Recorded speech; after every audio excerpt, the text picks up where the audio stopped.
Triple R చిత్రంతో టాలీవుడ్ లో అడుగుపెట్టింది ఆలియా భట్. టాలెంటెడ్ ఆలియా అప్పటికే రాజీ, హైవే, గల్లీ బాయ్, ఉడతా పంజాబ్ సహా పలు బ్లాక్ బస్టర్లలో నటించి విలక్షణ నటిగా అయితే గుర్తింపు తెచ్చుకుంది.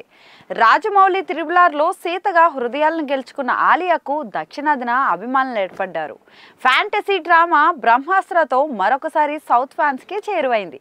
ఆ తర్వాత ఆలియా నటించిన గంగూబాయ్ కటియావాడిని ఓటీటీలో వీక్షించిన ఫ్యాన్స్ తన నటన ప్రతిభను చూసి హ్యాట్స్ ఆఫ్ చెప్పారు. నేడు బాలీవుడ్ లో మోస్ట్ ప్రామిసింగ్ నటీమణుల జాబితాలో ఆలియా పేరు ప్రముఖంగా వినిపిస్తుంది.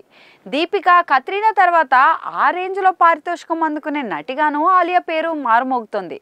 శనివారం నాటికి 32 ఏళ్లు నిండిన ఆలియా భట్ ఫ్యాన్స్ లో జరిగే కేన్స్ ఫిల్మ్ ఫెస్టివల్ 2025కు తొలిసారిగా హాజరవుతున్నట్లు ప్రకటించింది. ఈ రోజు ఆలియా పుట్టినరోజు సందర్భంగా కేన్స్ లో అడుగుపెట్టబోతుండడం తనను ఎగ్జైట్ చేస్తుందని, అక్కడ పూర్తిగా మేకప్, కాస్ట్యూమ్ పరంగా భిన్నమైన ప్రయోగాలు చేయబోతున్నానని వెల్లడించింది. ఏడాది ఆరంభమే మేకప్ సహా పలు విభాగాల్లో బోల్డ్ గా ప్రయోగాలు చేస్తున్నానని కూడా తెలిపింది. గతంలో కేన్స్ లో ప్రఖ్యాత సౌందర్య ఉత్పత్తుల కంపెనీ లోరియల్ ప్యారిస్ కు ఐశ్వర్య రాయ్, ప్రియాంక చోప్రా, దీపిక లాంటి స్టార్లు అయితే ప్రచారం కల్పించారు. ఇప్పుడు ఆ అవకాశం ఆలియాకైతే లభించింది. ఈసారి కూడా రెగ్యులర్ గా కేన్స్ లో పాల్గొనే ఐశ్వర్య రాయ్ తో పాటు ర్యాంప్ వాక్ చేసే అరుదైన అవకాశాన్ని ఆలియా పంచుకుంది.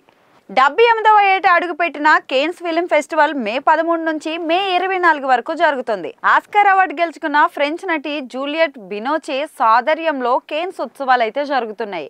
గత సంవత్సరం కేన్స్ జ్యూరీకి నాయకత్వం వహించిన గ్రెటా గార్విక్ స్థానంలో ఆమె బాధ్యతలు అయితే స్వీకరించారు. ఆలియా తదుపరి రణబీర్ కపూర్, విక్కీ కౌశల్ తో కలిసి సంజయ్ లీలా బన్సాలి లవ్ అండ్ వార్ లో నటిస్తున్న సంగతి అయితే తెలిసిందే. ఇటీవలే రణబీర్ బ్రహ్మాస్త్ర 2ను కూడా ప్రకటించారు.